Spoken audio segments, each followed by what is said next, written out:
Hello दोस्तो, आजच्या नवीन कथेमध्ये आपल्या सर्वांचं स्वागत आहे. आजच्या नवीन कथेचं नाव आहे वसियत. नांदगाव नावाचं एक शांत डोंगराच्या कुशीतलं गाव. शेती, पाण्याचे ओढे, संध्याकाळच्या वेळी पक्ष्यांची घरटी आणि लोकांची साधी सरळ जगण्याची पद्धत. असा या गावात राहायचा दत्ताराम काका.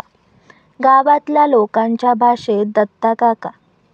स्वभावाने शांत, वयाने 60त पण मनाने अजूनही तरुण. गावासाठी काहीतरी करावं असं त्याला नेहमीच वाटायचं. पत्नी नव्हती, मुलं नव्हती. रक्ताने नातेवाईक जरी असले तरी आयुष्यातील सुखदुःखाच्या प्रवासात कोणी फारसं साथ दिली नव्हती. दत्ता काकांकडे बरीच शेती, 2 घरे, काही सोनं आणि थोडेफार बँकेतले पैसे असं बरंच काही होतं. त्यांच्या संपत्तीवर गावात आणि घरात खूप चर्चा व्हायच्या. दूरचे नातेवाईक जे वर्षानुवर्ष त्यांना विचारतही नव्हते, अचानक भेट देऊ लागले. चहा घेऊन बसू लागले, आरोग्य विचारू लागले आणि काका, तुमची काळजी आम्ही घेतो अशा गोड बोलांनी जवळीक साधू लागले. गावात कुजबूज सुरू झाली. दत्ता काका वयस्कर झालेत. आता मालमत्ता कोणाला देणार? बहुतेक रामाकाकाचा मुलगा जवळजवळ फिरतो, त्यालाच काहीतरी मिळेल. दत्ता काकांच्या डोळ्यात मात्र या सगळ्यांचं खोटेपण ओळखूनही एक शांत हसू असे. ते नेमकं काय ठरवत आहेत हे कोणालाच माहिती नव्हतं. एके दिवशी काका आजारी पडले. डॉक्टरांनी सांगितलं, वय झालंय, काळजी घ्या. पण हे ऐकून नातेवाईकांमध्ये मात्र खळबळ उडाली. कोणी भेटायला येत होतं, कोणी त्यांना स्वतःकडे नेण्याची तयारी दाखवत होतं. कोणीतरी गावात पसरवलं की दत्ता काकांनी आपली वसियत तयार ठेवली आहे.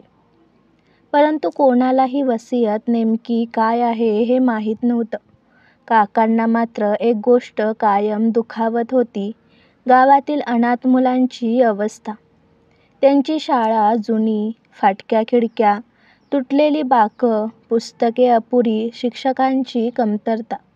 ते मुलं शिकण्याची जिद्दीने येत, पण परिस्थिती त्यांना मागे खेचत असे.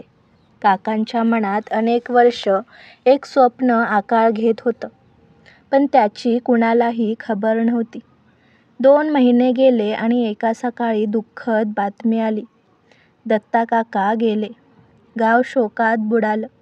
नातेवाईक मात्र आतून वेगळ्याच तणावात. वसियत कधी वाचणार? मालमत्ता किती आहे? 3 दिवसानंतर गाव पंचायतीच्या हॉलमध्ये वकील, गावचे काही लोक आणि नातेवाईक जमले. सगळ्यांच्या चेहऱ्यावर एक अदृश्य लोभाचं सावट दिसत होतं. वकिलांनी कागद उघडला. हॉलमध्ये शांतता दाटली. प्रत्येकजण कान देऊन ऐकू लागला. वकील वाचू लागले. मी दत्ताराम मधुकर पाटील पूर्ण शुद्ध मनाने लिहितो की सगळे ताटकाळून ऐकत होते. आता अपेक्षा होती, हा माझ्या पुतण्याला देतो, माझ्या भावाला देतो, पण शब्द वेगळेच होते. माझ्या संपत्तीपैकी एकही तुकडा माझ्या कोणत्याही नातेवाईकाला देत नाही. संपूर्ण हॉल एका क्षणात शांत. आवाजही जणू स्तब्ध झाले. काही जणांना राग आला, काही जणांना धक्का बसला. वकील पुढे वाचू लागले. माझ्या आयुष्यात मला खऱ्या अर्थाने साथ दिली ती गावातील अनाथ मुलांनी. त्यांच्यात मी स्वतःला पाहिलं. त्यांचं आयुष्य उजळलं तर माझी मरणोत्तर साथ होती असं मी मानतो. म्हणून माझी सर्व मालमत्ता नांदगाव अनाथ मुलांच्या विद्यालयाला देत आहे. शाळा दुरुस्ती, नवी इमारत, पुस्तके, शिक्षकांचे वेतन आणि मुलांच्या भवितव्यासाठी हे सर्व वापरावे. हे ऐकून अनेकांच्या चेहऱ्यावरची हवाच गेली. नातेवाईकांना काहीच बोलता येईना, पण गावातील लोकांच्या डोळ्यात पाणी आलं. काहींनी टाळ्या वाजवल्या. हॉल भावनांनी भरून गेला. काही महिन्यात शाळा बदलायला लागली. जुनी मोडकळीची इमारत पाडून नवी इमारत उभी राहिली. मुलांसाठी नवे संगणक, विज्ञानशाळा, वाचनालय, शाळा गावातील अभिमान बनली. विद्यार्थ्यांनी पहिल्यांदा जिल्हा पातळीवरील स्पर्धा जिंकली. त्यांच्या डोळ्यात चमक होती. जणू म्हणत होते, दत्ताकाका, आम्ही तुमचं उपकार आजन्म आठवू. दत्ताकाका नाहीत, पण त्यांचं नाव आता शाळेच्या भिंतीवर सुवर्णाक्षरात लिहिलेलं आहे. दत्ताराम पाटील स्मृती विद्यालय.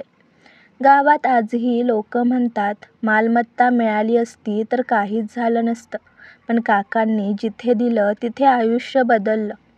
कथेचा खरा संदेश असा, नातं रक्ताचं नसावं, मनाचं असलं तरी पुरेसं असतं. आणि संपत्तीची खरी किंमत तेव्हाच जेव्हा ती कुणाचं आयुष्य उजळवते. आजची कथा आवडला असल्यास व्हिडिओला लाईक करा, चॅनलला सबस्क्राईब करा आणि कथा कशी वाटली हे कमेंटद्वारे जरूर कळवा.